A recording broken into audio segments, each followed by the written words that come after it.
전안의 고유정에게 무참히 살해된 강모 씨가 이혼 2년 만에 6살 아들을 만나러 갈 때 불렀던 절절한 노래가 블랙박스 영상을 통해 공개돼 안타까움을 더하고 있습니다.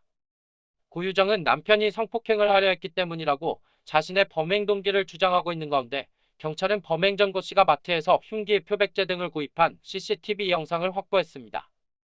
지난 8일 CBS 노컷뉴스에 고유정이 희생된 그가 아들에게 남긴 마지막 노래라는 제목의 블랙박스 영상을 공개됐는데요. 약 1분 분량의 영상에는 오랜만에 아들을 보러 가는 아버지의 들뜬 마음이 드러나 있었습니다.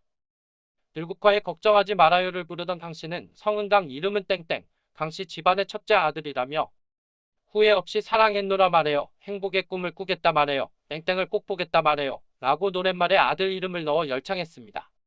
노컷뉴스에 블랙박스 영상을 제공한 강 씨의 남동생은 남겨진 조카가 나중에 커서 아빠가 얼마나 자신을 사랑했는지 알아줬으면 좋겠다며 형이 아들에게 주는 마지막 노래 선물이라고 말하며 울먹인 것으로 전해졌습니다.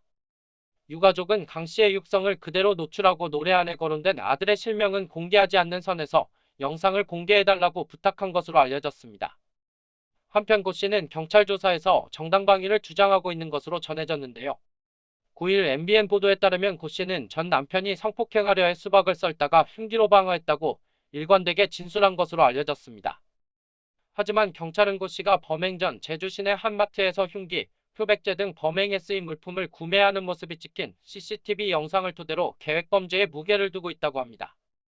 범행 사흘 전인 지난달 22일 오후 11시쯤 찍힌 영상을 보면 고 씨로 추정되는 인물이 흉기, 표백제 3개, 고무장갑, 종량제 봉투 등을 카드 결제 후 휴대전화로 포인트까지 적립했습니다.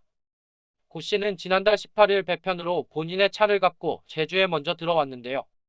고 씨가 범행 장소로 예약한 펜션은 무인 펜션이며 펜션에 CCTV가 설치되어 있지만 실제로 녹화 촬영 등 기능이 없는 소위 깡통 CCTV인 것으로도 드러났습니다.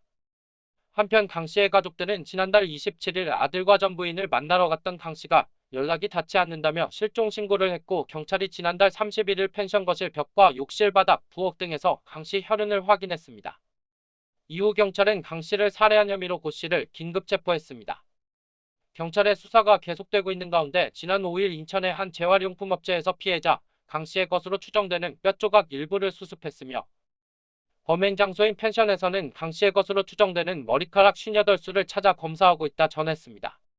경찰은 앞으로 남은 피해자 시신을 수습하고 고 씨의 정확한 범행 동기를 밝히는 데 주력하겠다고 밝혔습니다.